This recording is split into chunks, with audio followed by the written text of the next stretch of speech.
Nah, ini Bapak Ibu ya. Eh, pasien kami ini namanya siapa teh? Niken. Ya. Niken ini udah 6 tahun ya. Udah 6 tahun ngalami namanya epilepsi. Ya, kejang itu setiap malam ya. Seminggu apa setiap malam apa setiap minggu sekali atau gimana? Ya, Malam.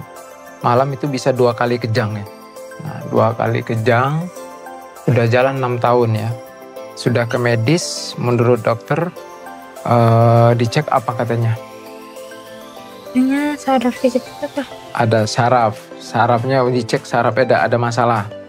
Tapi nggak terlalu dominan dan selama ini udah minum obat terus kan ya. Nah, minum obat selama 6 tahun itu, tapi tetap aja kejang terus. Terus selain kejang apalagi yang dirasa? Udah sih paling Ada kram, tremor ya, tangannya tremor. Ini sebetulnya sudah jalanin terapi di sini udah hampir 3-4 kali terapi dan sudah banyak ada perkembangan. Nanti kita lihat ya tes hasil akhir artinya dari testimoni dari dia langsung ya, dari Niken langsung ya. Kalau tremornya sekarang udah mulai jauh kurang ya. Baik, nanti kita terapi dulu ya. Nanti hasilnya seperti apa nanti setelah terapi terakhir. Mudah-mudahan yang terakhir ya. Tapi harap besok minum dulu ramuan detoknya ya. Biasanya rata-rata seperti ini itu disebabkan karena di samping ada masalah dengan saraf juga kekurangan oksigen. Kenapa bisa masalah dengan kekurangan oksigen? Karena ini tubuhnya lembab basah ya. Ini suka berkeringat kan? Nah, ini lembab basah dan pucat karena dia jarang keluar rumah, kemudian sering di ruang ber-AC, jarang ketemu matahari. Nah, itu bisa menyebabkan pembuluh darah yang mengalami namanya vasokonstriksi. Pembuluh darahnya jadi menciut, ngempes, akhirnya aliran darah tidak maksimal. Nah, ketika dia aliran darah jadi mengalami vasokonstriksi tadi, maka oksigen tidak bisa maksimal ke sistem saraf. Nah, itu yang menyebabkan dia tremor, itu yang menyebabkan akhirnya dia menambah kondisinya semakin kejang. Nah, saya dari berapa hari kemarin terapi AD ini, itu keluar banyak lendir, banyak gas ya. Nah, kita maksimalkan lendir itu disebabkan karena tubuhnya lembab basah. Jadi kalau udah lembab basah, maka pembuluh darahnya juga kaku, aliran darahnya jadi tidak maksimal. Nah, saya pastikan supaya oksigennya bisa maksimal, insya Allah akan ada banyak perubahan ya. Itu kuncinya. Oke. Coba berdoa dulu, mulai lagi ya, berdoa. Kita mulai lagi. Syahadat dulu ya. Bismillahirrahmanirrahim. Asyhadu an la ilaha illallah. Asyhadu anna Muhammadar Rasulullah. Ya Allah, ya Rahman, ya Rahim, mohon ridhonya, mohon kesembuhannya dari segala penyakit yang hamba alami melalui pengobatan ini. Ya, tarik nafas ya kali. Ya.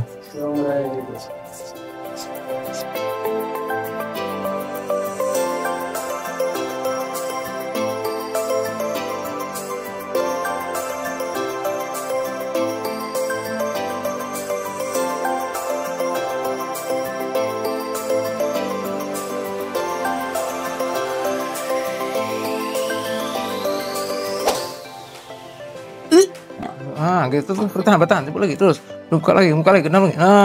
Terdalam lu, ternapas saya, terus, terus, ternapas saya, tetap dalam, coba lagi, jangan keluarin dulu, tuh kan, kebal lendirnya kan, lagi, nah gitu, terus lagi, bertahan dulu, jangan keluarin dulu, lagi, terus jangan keluar dulu, terus, bertahan lagi, lagi, bertahan, terus, lagi, bertahan dulu, ya, lagi. Terus lagi, bertahan, ternapas dulu, tetap dalam, yuk. Gitu. Sok, coba lagi, ke dalam lagi, kata lagi, dalam lagi. Udah lagi. Tuh, lihat. Tuh, baru tuh lendirnya. Gitu loh. Sok, lain hidungnya. Lain hidungnya. Ya. Sekarang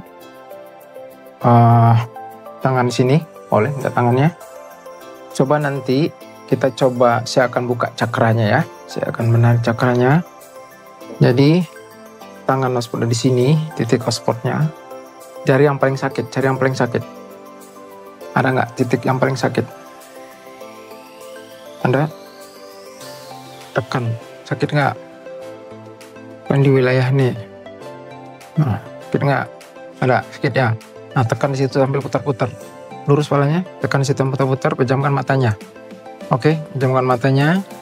Nanti rasakan keluhannya dulu, serahkan keluhan, kemudian ikhlaskan, serahkan sama di atas ya. Katakan ya Allah, ya, saya ridho, saya ikhlas. Coba ikutnya. Ya Allah, saya ridho, saya ikhlas terhadap penyakit saya ini.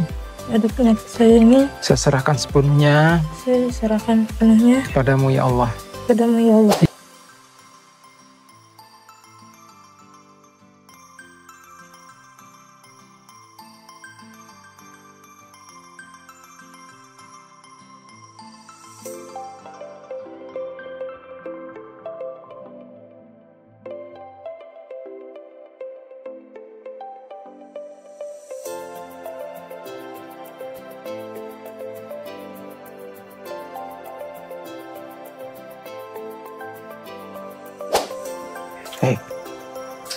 Itu orang yang saya sentuh. Setelah hitung ketiga nanti, setelah ini kita bangun, Anda jauh lebih sehat, Anda jauh lebih kuat, Anda jauh lebih bahagia. Setelah Anda bangun nanti dan seterusnya, Anda jauh lebih sehat, Anda jauh lebih bahagia, Anda jauh lebih kuat. Anda coba ikhlas menghadapi ke depan. Mulai hitungan 1, 2, 3, bangun. Ya, sok, duduk ya. Kuat duduknya, pelan-pelan aja. Ayo. Nah. Oke, saya akan duduk dulu sini ya. Perlu benarin dulu dong. Sila aja, sila aja. Udah jauh lebih tenang. Kepalanya udah ringan. Iya. Napasnya udah enak kan? Enak kan? Bener. Coba angkat tangannya. Tangannya angkat yang turun. Angkat lagi yang tinggi. Tinggi lagi. Biasanya kalau kayak gini kuat nggak? Maksudnya langsung goyangnya. Biasanya ya. Nih, aman kan? Ada sedikit ya, yang dikit ya. Kalau satu lagi coba. Ini udah aman ya. Ini yang sering saya. Nah, ini Bapak Ibu ya. Nah, ini teteh ini, si kakak ini, dia mengalami epilepsi sudah 6 tahun ya. Nah, ini awal pertama datang ke sini. Ini udah terapi yang kelima ya, saya 4 ya. Epilepsi 6 tahun, sering pusing, mual, kembung, lambung juga masalah ya. Kemudian kecapean, kepanasan, kalau tidur itu bisa kejang 2 kali. Malam itu bisa kejang tiap hari ya. Kalau kejang sampai 2 kali, terus sampai ngompol ya. Tidurnya sampai ngompol. Kemudian tremor. Nah, ini tangannya awal datang tuh kondisinya tremor ya. Sekarang udah mulai membaik, udah berkurang, udah nggak begitu. Kemudian BAB kurang lancar, betul ya. Kemudian apa lagi nih, kebegokan tidur malam susah ya. Kalau tidur malam susah ya. Susah tidur, gimana? Iya. Apa nih? Kebanyakan tidur malam apa susah tidur? Salah? Kurang, susah tidur. Malah tidur terus. Oh, tidur terus. Oh ya, oke, tidur ya. Tapi yang pasti lagi tidurnya itu sering kejang ya. Nah, ini udah 6 tahun Bapak Ibu ya. Nah, hasil medis saat itu sebenarnya katanya cuma bercakap putih ya katanya di sarafnya, betul ya? Cabutin sarafnya. Nah, selanjutnya tindakan medis ya katakannya epilepsi. Sampai akhirnya minum obat terus menerus, tapi nggak kunjung sembuh. Kejangnya makin kesini justru makin tambah banyak ya, tambah parah ya. Akhirnya obat masih tetap konsumsi ya. Di saat kejang kemarin sebelum kesini masih tetap konsumsi. Iya. Masih ya, oke. Nah, setelah itu ketemu dengan saya, ya sakitnya datang ke sini. Masih dalam kondisi kronis ya. Nah, saya tanya kebiasaannya. Ada ini emang dia jarang banget keluar rumah. sering di ruangan-ruangan dingin, AC, kipas angin. Nah, itu juga membuat dia kenapa ususnya juga kotor dan banyak lendir. Nah, jadi saya katakan bahwa ini adalah tubuhnya lembab basah. Nah, karena tubuhnya lembab basah, karena banyak gas dalam tubuhnya, karena sering kena paparan dingin, maka pembuluh darahnya mengalami namanya vasokonstriksi. Pembuluh darah jadi mengempes, akhirnya menyempit, sehingga aliran darah tidak maksimal, oksigen tidak maksimal ke sistem saraf. Ya, ketika saraf kekurangan oksigen, maka disitulah muncul namanya tremor, bahkan muncul kejang. Dan ini udah sering saya buktikan. Saya punya banyak, boleh dilihat di video-video saya, ada yang 20 kali kejang sehari. Dan itu saya temukan apa, banyak lendir. Lendir menunjukkan bahwa banyak gas dalam tubuhnya. Lendir adalah hasil akhir dari pembentukan gas yang udah menumpuk untuk busa, untuk lendir. Lendir-lendir itu saya keluarkan, saya bersihkan, itu yang menghambat oksigen atau banyak gas tadi. Dan itu alhamdulillah ya, pasien yang sudah saya bantu itu kejangnya berhenti ya. Kemudian tremor juga berhenti, bahkan tensi 200 itu bisa turun dan stabil, yang tensinya bisa stabil lagi ya. Nah, ini kakak ini juga sama ya. Saya berdasarkan pengalaman yang sudah saya lakukan pada pasien saya pastikan bagaimana oksigen harus maksimal ke sistem sarafnya, kemudian lambungnya juga harus benar. Kenapa? Karena lendir itu bisa menutup peristatik usus halusnya, jadi tidak bisa menyerap nutrisi. Jadi dia makan protein itu tidak bisa diserap, maka asam amino juga tidak bisa terpenuhi ke sistem saraf. Kalau sistem sarafnya kekurangan asam amino, ya otomatis disfungsi sarafnya tidak bisa bekerja dengan baik, ya kan? Ini badannya juga turun ya, BB-nya ya kan? Dan dia nggak bisa BB. Kenapa nggak bisa BB? Karena fesesnya itu tidak bisa didorong karena usus besarnya ketutup oleh lendir. Nah, ini sering banget. Padahal kalaupun makan buah, sayuran itu nggak terlalu ngaruh. Kenapa? Karena pengaruhnya adalah lendir. Nah, bahayanya lendir di situ. Dari mana datang lendir? Itu disebabkan oleh gas, disebabkan oleh paparan suhu dingin dan angin, AC, kipas angin. Di samping itu juga bisa disebabkan oleh gas lambung, juga bisa pengaruh. Nah, ini udah sering saya buktikan. Nah, makanya ciri-cirinya apa? Telapak tangannya berkeringat. Ya, kalau telapak tangan berkeringat itu menunjukkan basah, lembab. Jadi tubuhnya lembab, basah, paru basah, jantung basah.